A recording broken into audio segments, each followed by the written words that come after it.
Great. Okay, let's get started. So great to have you on our program. Both of you headed the most respected asset manager here in China and in the West. So I want to start with you, Mark. You had a 20-plus year career here in Asia, first at Goldman, and then now heading up perhaps one of the most respected retirement fund in the world. So how do you kind of initiate this initiative to undertake this survey focusing on China's corporations' long-termism? Yeah, so we're CPPIB, Canada Pension Plan Investment Board. We're a super long-term investor. Mm-hmm. So we have a responsibility to invest the money for the future generations of Canadians for their retirement security. Mm-hmm. So by nature, we have a huge passion and interest in long-term investing.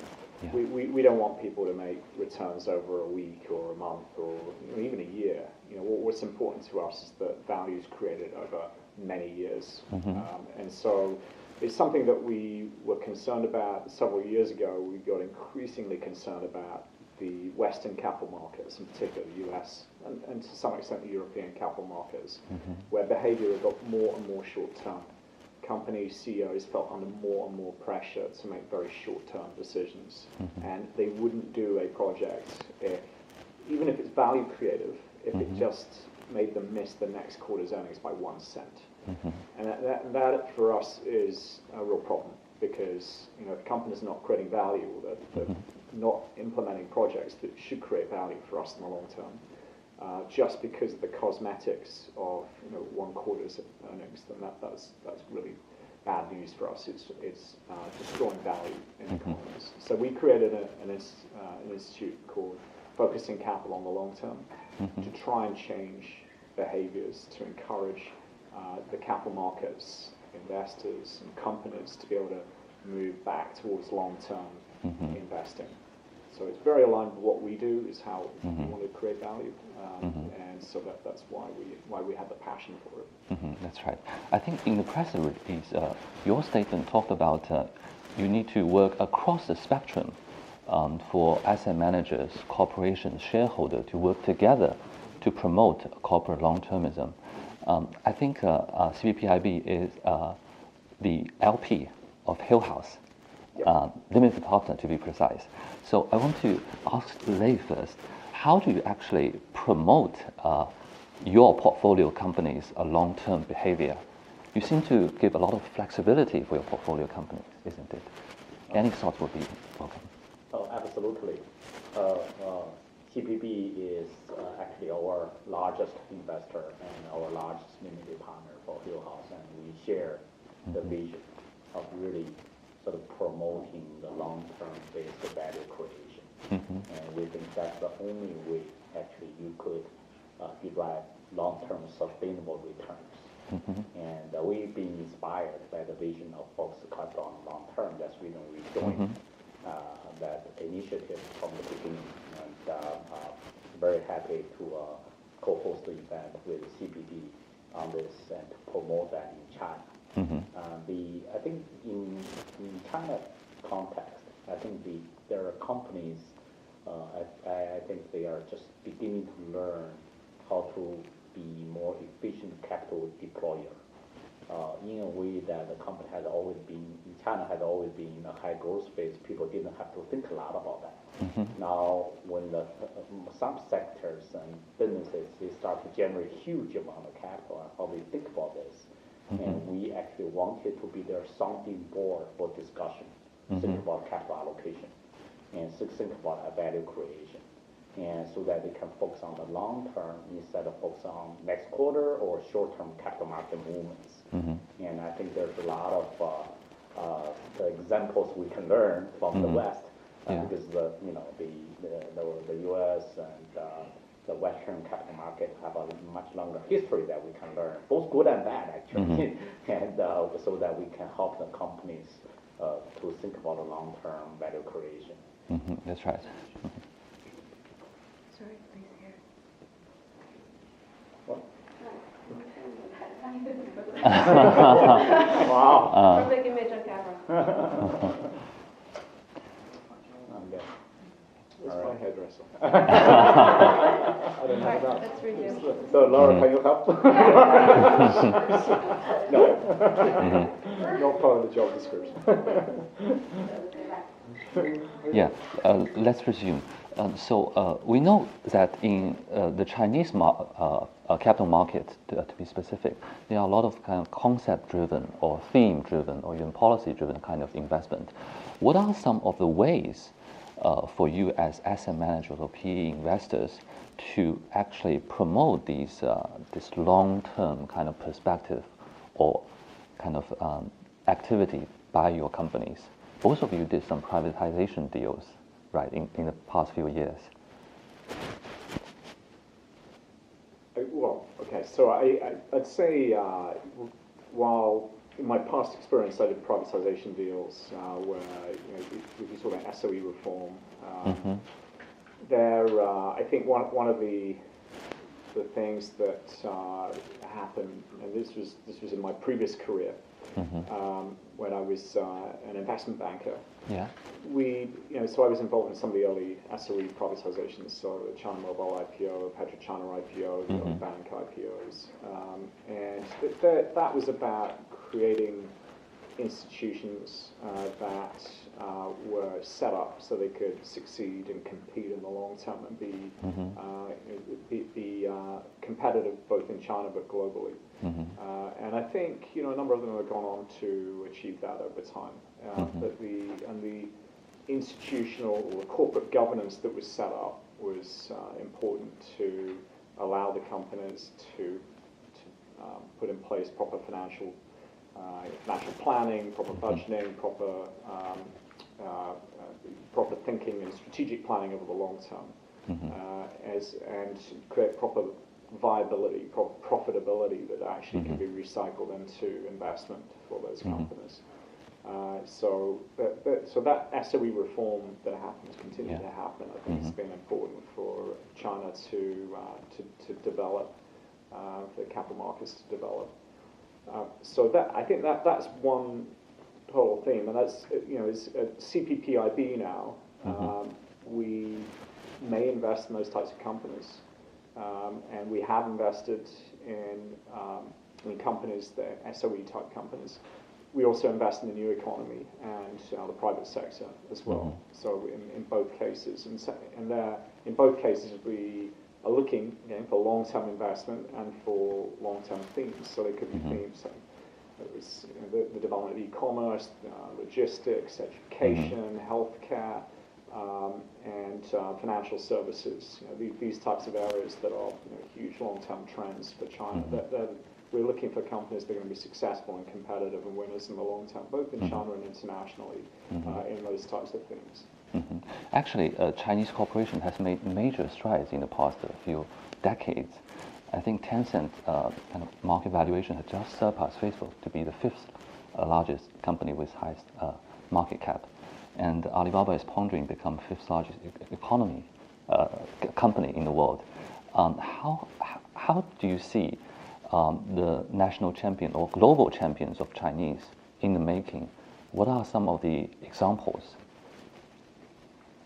Well, in addition to those new economy players that really being global innovation leaders, actually some of the traditional industries, Chinese companies also have big ambition actually on the way to, I think, to be global leaders. That's right. Take example of Media, the appliance company maker.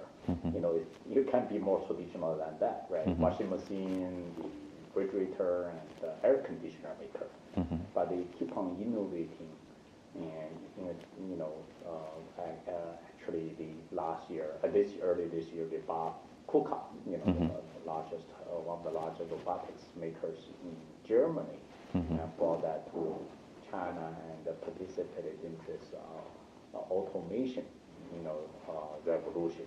You can call it Industrial 4.0 or China 2025. Really, it's about those companies keep on innovating to be the best, not just to be the best domestically. I think they want to be the global champions. I think we are seeing that in cases like Tencent and Alibaba, but we're also seeing that in cases like media or Henry Pharmaceutical, and those companies really, I think they are the global champions in the making. They have the drive, entrepreneurship, dedication, and long-term orientation in their decision-making process.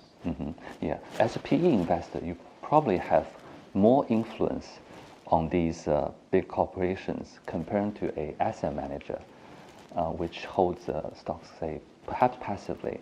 So what are some of the ways you help them achieve this global champion mission?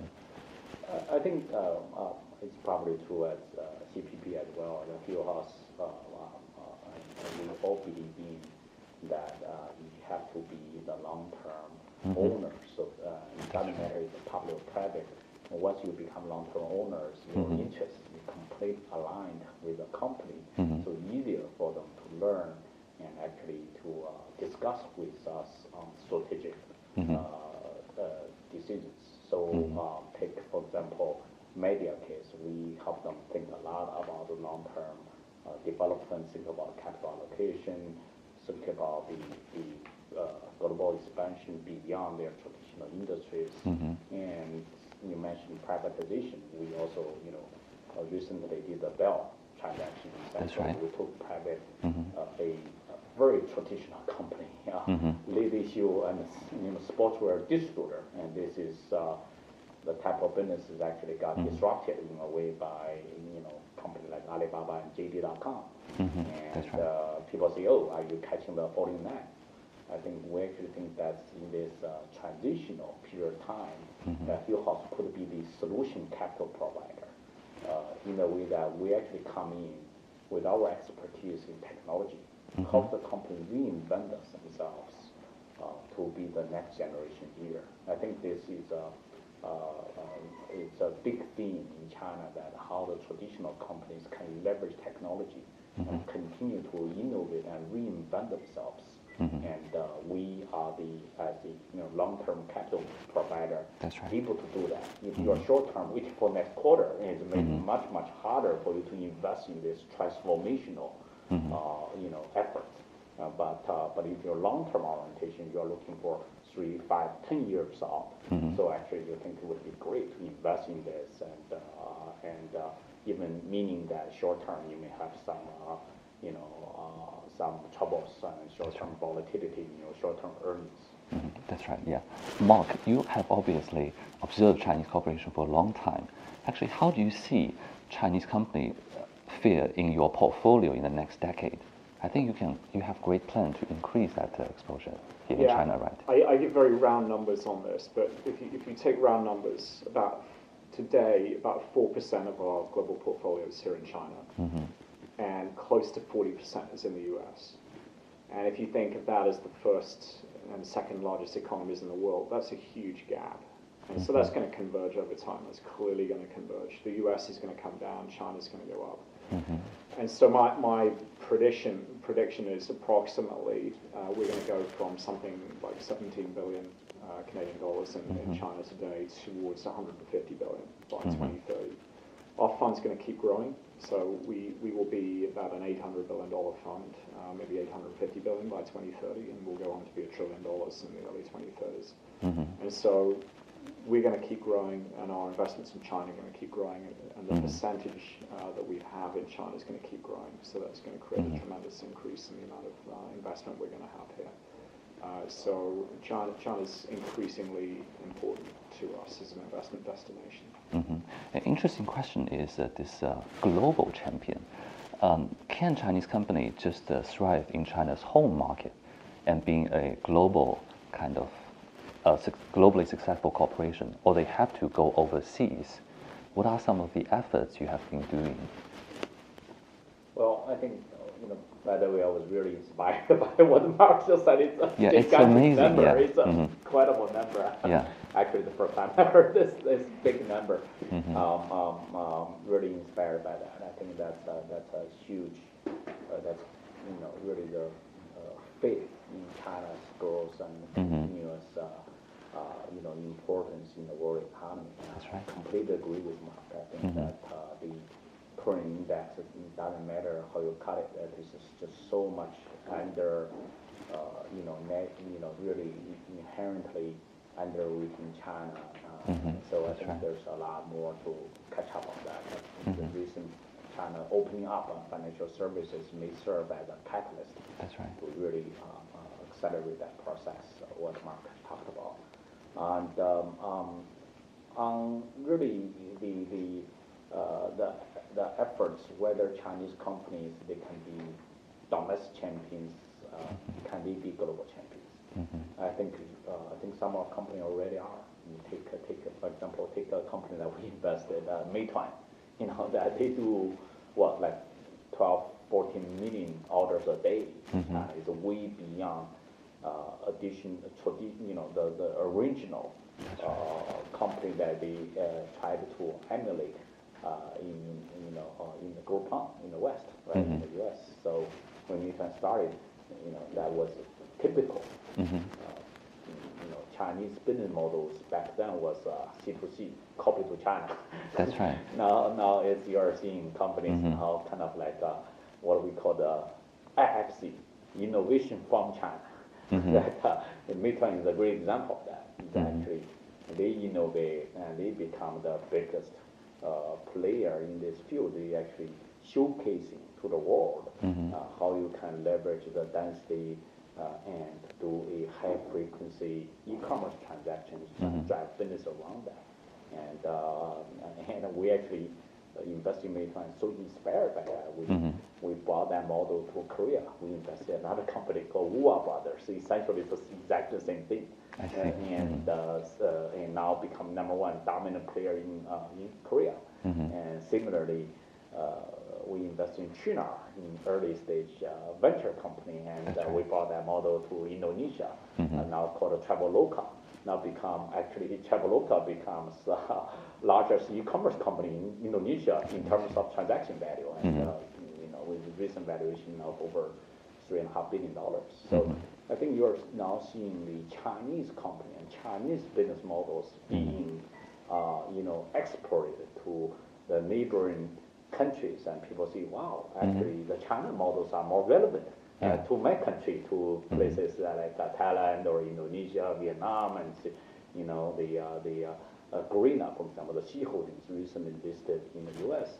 Essentially, they are kind of like Tencent wanting to be. They wanted to be a Tencent for Southeast Asia. That's right. So I think there's a wave of Chinese business models exporting to the neighboring countries, and Hillhouse wants to be a regional investor in China, and also wants to be the accelerator and there to sort of cross fertilization, cross pollination into the other countries and bring out the best, because those countries have much more similar demographics and country conditions like China.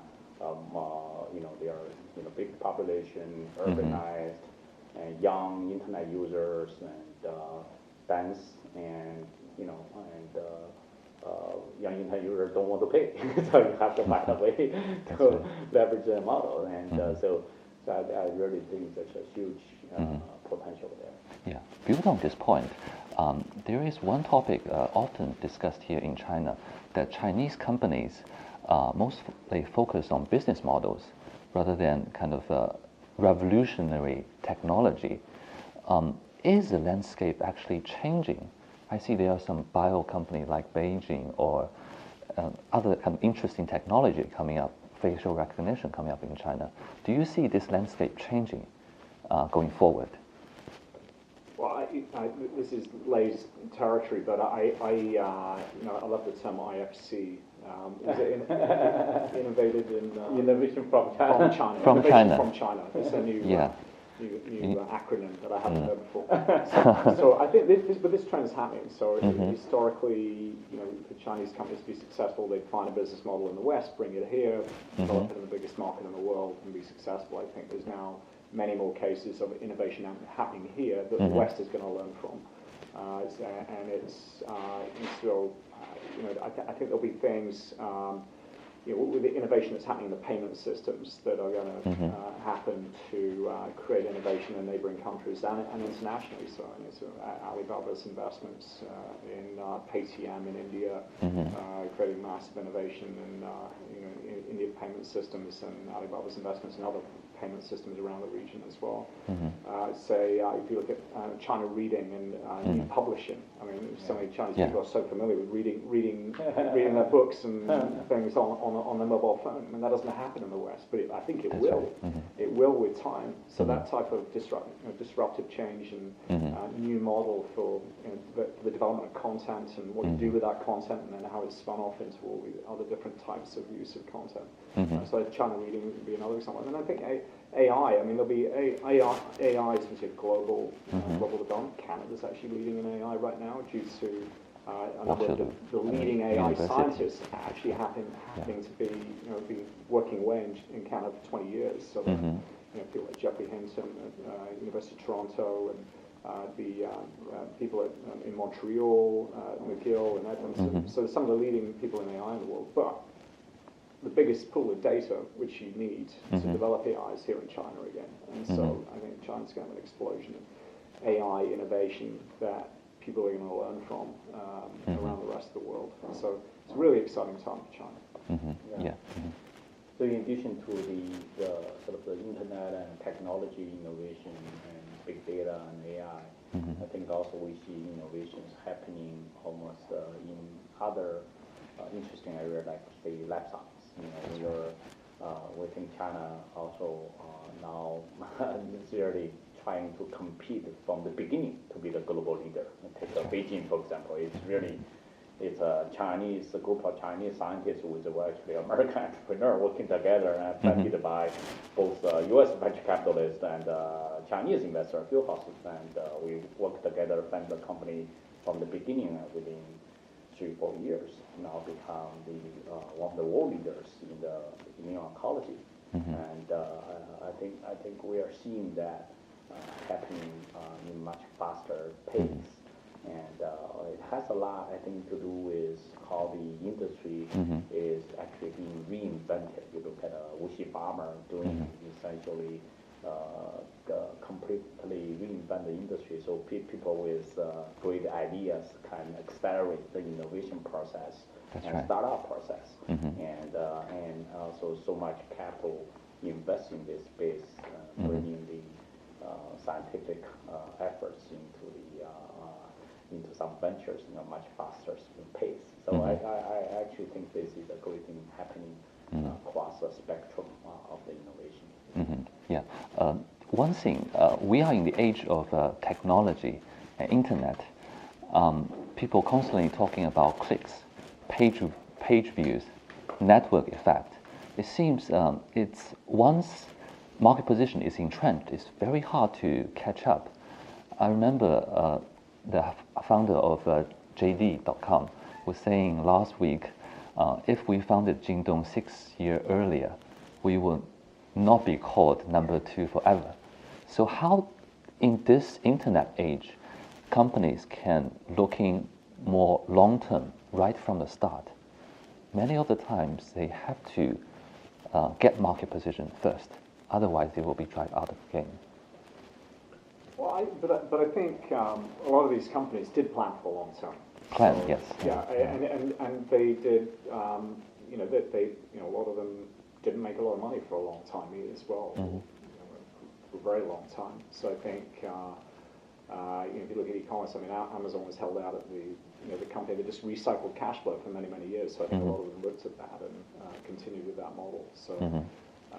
So I think it took a long time for these companies to get to scale, and they did actually invest in plan and have patience to build platforms over the long term and not just create profitability within a year or 2 years, but recycle and reinvest. So I think that happened in that sector, and I think it will continue to happen. And I think one of the pleasing things from this research we did with Tyson was when you look at the difference between global companies and Chinese companies. When you look at project, if there's a project that would cause a hit to near-term earnings, so would decrease near-term earnings, but would be beneficial to the company in the long term. Almost half of global companies wouldn't do it, which is a problem. In China, only about 18% of companies wouldn't do it. So it gives an indication that Chinese companies are less prone to just be planning for the next quarter or next half's earnings. They are actually investing for the long term, which is great. It's what we want to see. Yeah, Hillhouse is actually a very long-term minded investor. How do you actually help these companies to focus more on long-term? I think privatization is a way to alleviate short-term pressure and giving founders more freedom to explore maybe another way. What are any thoughts or measures you have pondered or tried? Yeah, I think the idea of being long-term, creating value is really something that we adhere to. But then when we talk with companies, when we discuss with them, it's all about their strategic vision, about the business model that they can continue to create sustainable value. You talked about privatization. Privatization works very, very well when the company in a transitional, kind of phase that they have to reinvent themselves, so that they want to be shielded from the short-term pressure. But the privatization in China is very, very different from that of the U.S. Typical playbook, where you do leverage and cost cutting. In China, it's not about leverage and cost cutting. We do very, very little leverage. In Bell's case, we only put in EBITDA leverage 2.5 times. Well, normally U.S. guys could go to 5, 6x leverage. So it's not about leverage game. It's not about cost cutting game. It's about using technology to transform the company. And I think the idea of long term and how do you implement that in China's environment currently?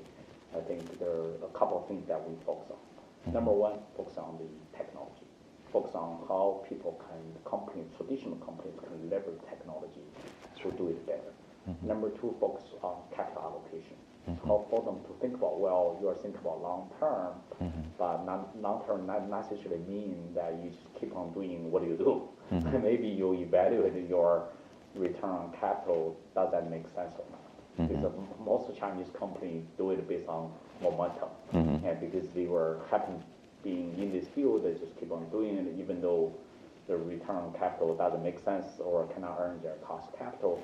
People just have a tendency of keeping on doing that. I think the long-term return concept, being the guardian of capital, is something that we talk with the company all the time. Number three is about people and talents and organization.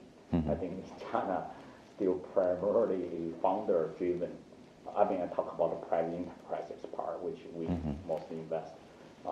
That they are pretty much a founder-driven environment, and that's great because founder focus on long-term. Founder, as Mark said, 18% of that they only do would do short-term things for short-term fix. Founder much more longer term, but we worry about transition. We worry about in a founder-driven culture, can you build a sustainable team that help you to bring the company to the next level? And you build an environment that can foster young talents to do their future job. So that's right. Those are three things that come to my mind. Yeah. One piece in the equation is, say, the introduction of long-term retirement funds that potentially will help company to focus more on the long term. TVPIB is, of course, deeply involved in this, and also in China. What are some of the new developments or things you see encouraging here in China? We signed an MOU with the NDRC last year to share best practice and ideas from Canada about the aging population. And so while the countries are very different in scale and numbers of people, the demographics are actually quite similar. So you've got a big, profound decline in the dependency ratio, the number of people who are working per retiree in Canada and in China. And so the aging population issue is a massive problem in both countries. Now, Canada's done some things with pension reform to plan for that. It has a very developed and sustainable pension system. It's one of the few in the world and developed markets that's actually a sustainable pension system, of which we're a key part of. China's doing a number of things on